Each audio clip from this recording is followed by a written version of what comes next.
When you have a game called The Sexy Brutale, you're setting an expectation. Whether that expectation is good or not, I can't really say, but it certainly sounds like it should be unique or memorable.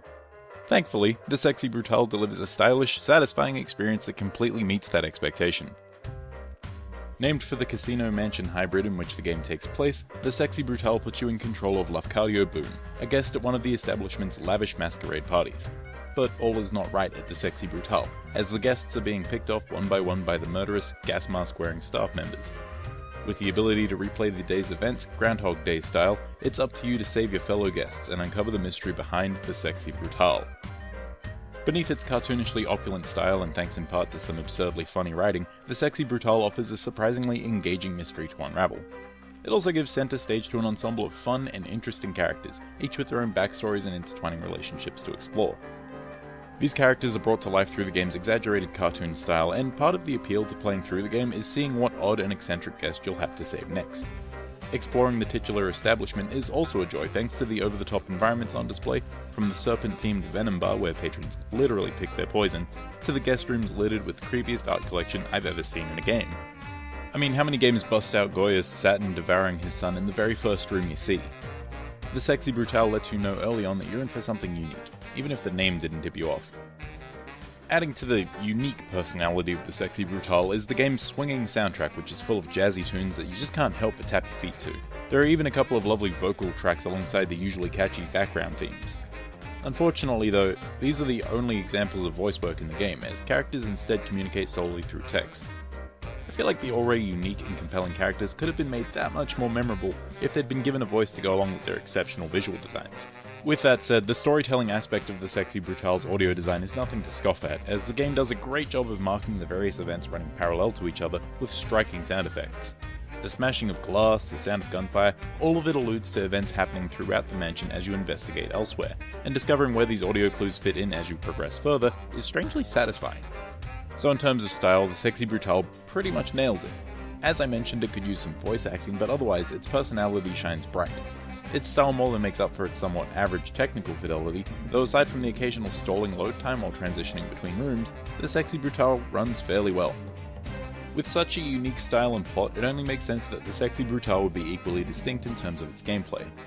The game is basically a puzzle game where the puzzles to be solved are murders, and you must abuse your day replaying powers to gather tools and information until you can save the various partygoers. This Groundhog Day style mechanic allows you to take your time to explore each area, and even lets you watch the murders as they happen.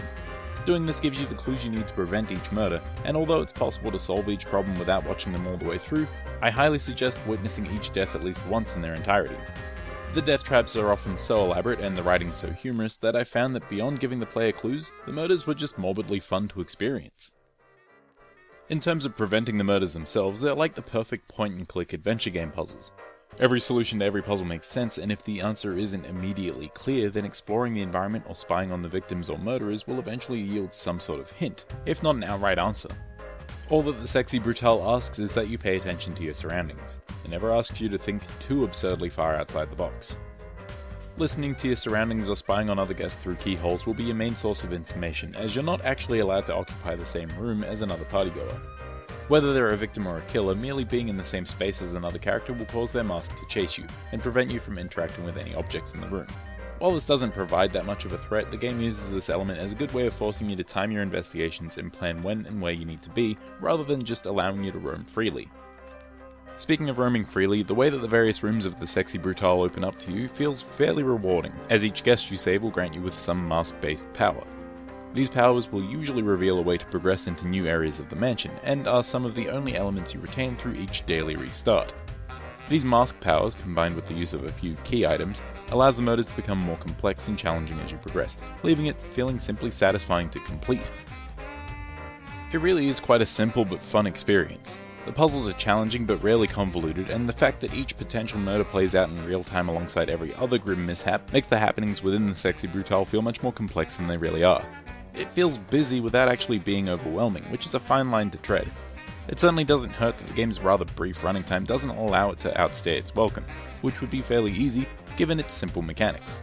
The Sexy Brutale doesn't do a whole lot, but what it does well, and it doesn't wear thin before the credits roll. If you do find yourself wanting to spend more time in the lavish world of the Sexy Brutale, the game does offer a number of collectibles, from playing cards to guest invitations, which offer rewards such as alternate endings or extra lore. By the time I was done, I was keen for any excuse to continue exploring the absurd setting, so these extras were a welcome bonus. And that's really all there is to say about the Sexy Brutale.